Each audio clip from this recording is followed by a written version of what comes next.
We're also a nation of laws.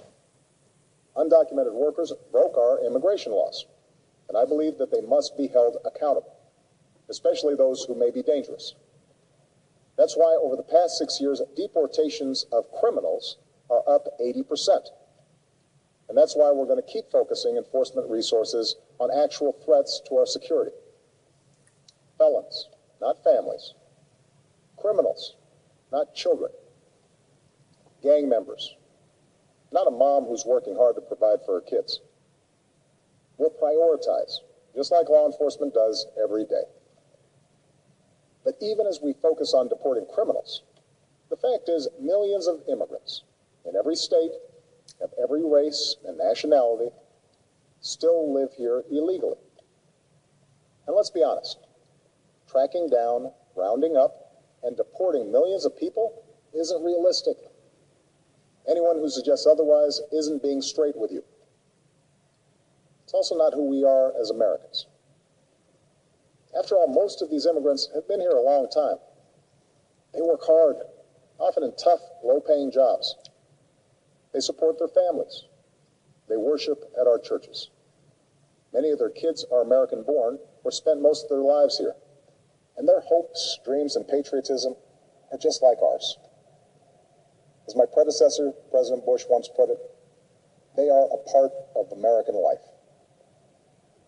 Now, here's the thing. We expect people who live in this country to play by the rules. We expect that those who cut the line will not be unfairly rewarded. So we're going to offer the following deal.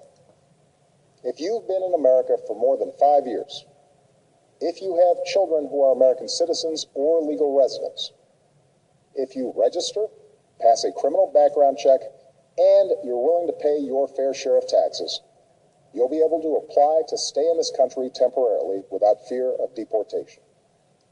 You can come out of the shadows and get right with the law. That's what this deal is. Now let's be clear about what it is.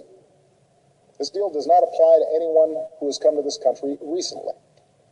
It does not apply to anyone who might come to America illegally in the future. It does not grant citizenship or the right to stay here permanently or offer the same benefits that citizens receive. Only Congress can do that. All we're saying is we're not going to deport you. I know some of the critics of this action call it amnesty. Well, it's not. Amnesty is the immigration system we have today. Millions of people who live here without paying their taxes or playing by the rules, while politicians use the issue to scare people and whip up votes at election time. That's the real amnesty, leaving this broken system the way it is. Mass amnesty would be unfair.